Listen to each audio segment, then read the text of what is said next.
Polres Maluku Tengah mediasi sengketa lahan sawit PT Nusa Ina.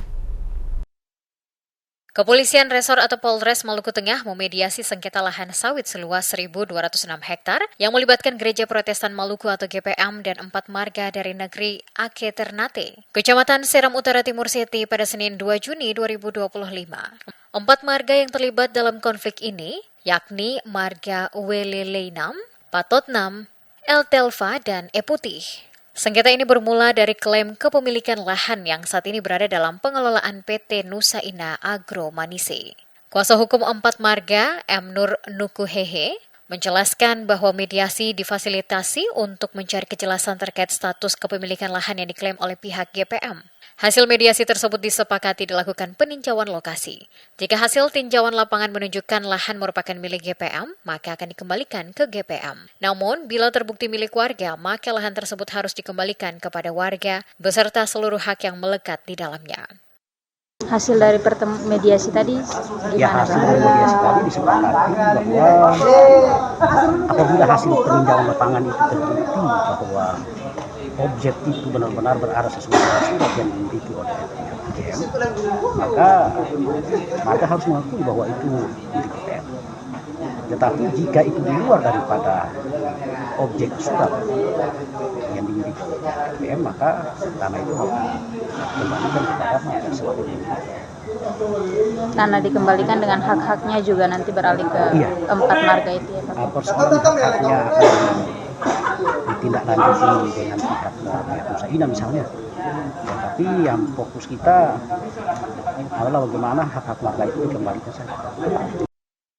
Sementara itu, pihak perusahaan melalui Kepala HRD PT Nusa Ina, Syaiful, mengatakan bahwa kehadiran mereka dalam mediasi hanya sebagai saksi. Disebutkan dalam persoalan ini pihak perusahaan dalam posisi untuk terlibat langsung dalam konflik antara kedua pihak. Namun PT Nusa Ina mendukung proses penyelesaian yang sedang berlangsung. Syaiful juga menambahkan bahwa perusahaan menunda pembayaran dana bagi hasil atau DBH kemitraan untuk tahun 2023 dan 2024 hingga ada kejelasan mengenai kepemilikan lahan. Penundaan pembayaran sebagai bagian dari kesepakatan yang dicapai antara 4 marga dan pihak GPM dengan syarat dilakukan pengukuran ulang terhadap lahan.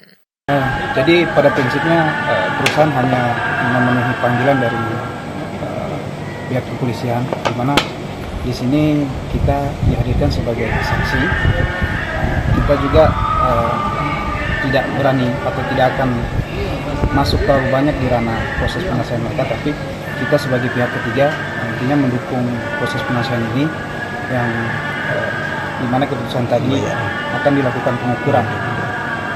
Terkait dengan pembayaran 2022 hingga 2024 itu, perusahaan udah bayar atau belum untuk ke Sinode sendiri? Untuk pembayaran kita masih tangguhkan, tapi kita akan tetap berkoordinasi, di mana tadi juga ada permintaan dari pihak marga bahwa jangan dibayarkan dulu agar proses ini tetap berjalan, karena kita menghindari hal-hal yang tidak diinginkan supaya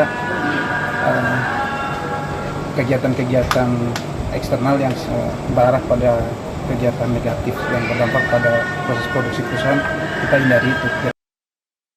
Sementara itu, Ketua Sinode GPM Pendeta Elifas Tomix Mas Petela, yang turut hadir dalam mediasi, enggan memberikan komentar kepada wartawan usai pertemuan.